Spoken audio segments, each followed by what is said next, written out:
আজ মধ্যরাত থেকে বঙ্গোপসাগরে শুরু হচ্ছে ৫৮ দিনের মাছ ধরার নিষেধাজ্ঞা। বাংলাদেশি জেলেদের দাবির পরিপ্রেক্ষিতে এবার সমুদ্রে মাছ ধরা নিষিদ্ধের সময়সীমা ৭ দিন কমানো হয়েছে। এই সিদ্ধান্ত পটুয়াখালীর রাঙাবালির উপকূলের জেলেরা আরও জানান, নিষেধাজ্ঞার সময়সীমা বাড়ানোর সিদ্ধান্তে তারা স্বাগত জানায়, কিন্তু খাদ্য সহায়তা নিয়ে তারা বিপদের মধ্যে আছেন, কারণ এখনও নিবন্ধনের বাইরে রয়েছে বহু জেলে। বিস্তারিত কামরুল হাসানের প্রতিবেদনে। এবার ভারত ও বাংলাদেশের মাছ ধরার নিষেধাজ্ঞার সময় প্রায় একই। বাংলাদেশের জেলেরা জানান, এবার দীর্ঘদিনের একটি সমস্যার অবসান হয়েছে। আগে ভারতের নিষেধাজ্ঞা প্রায় ৩৯ দিন আগেই উঠে যেত, এতে বেশিরভাগ মাছ ধরা পড়তো ভারতীয় জেলেদের হাতে। এবার আর সেই সুযোগ থাকছে না। বর্তমানে শুনলাম যে দুই দল একসাথে অবরোধ দিতে আছে, আমরা জেলেরা অনেক গর্বিত, ভালো। এখন মাছ পোনা কম, আশা করি অবরোধের পর আমরা যদি নামি তাহলে অনেক মাছ পাবো। তবে নিষেধাজ্ঞার সময়ে কর্মহীন হয়ে পড়েন হাজার হাজার জেলে।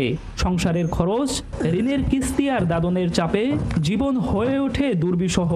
এই সময়ে সরকারের পক্ষ থেকে জেলেদের জন্য বরাদ্দ থাকে খাদ্য সহায়তা। অভিযোগ রয়েছে, নিষেধাজ্ঞা শুরু হলেও খাদ্য সহায়তা সময় মতো বিতরণ হয় না। অনেক নিবন্ধিত জেলে চাল না পেলেও তালিকায় থাকে এমন অনেকের নাম যারা প্রকৃত জেলেই নন।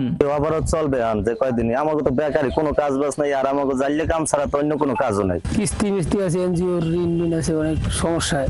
জানলে নাম পায়খানা পায়ে দিয়ে মোটরসাইকেল এলারা পায়ে দিয়ে ওই যারা ডিগ্রি করে হ্যাঁ এত কষ্ট করে যাবে তমো জানলে নাম পাইনি। মৎস্য বিভাগ বলছে, নিষেধাজ্ঞা মানলে মাছের উৎপাদন ও মজুদ বাড়বে, জেলেরা উপকৃত হবে।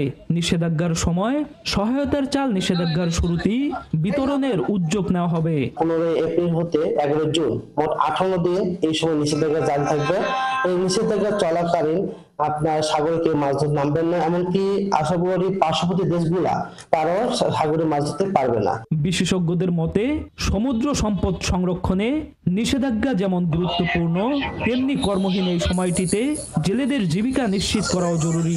কিছু জেলে এরকম আছে যে কিনা সেই জেলে পেশা পরিবর্তন করেছে, মারা গিয়েছে, বা সে এইটাকে এই লিস্ট যেটা রয়েছে এটাকে আসলে হালনাগাদ করা দরকার। তাহলে আমাদের এই যে অবরোধ বা এটা আরো সফলভাবে আসলে পালন করা সম্ভব হবে। রাঙাবালি উপজেলায় নিবন্ধিত জেলের সংখ্যা 16,809 জন।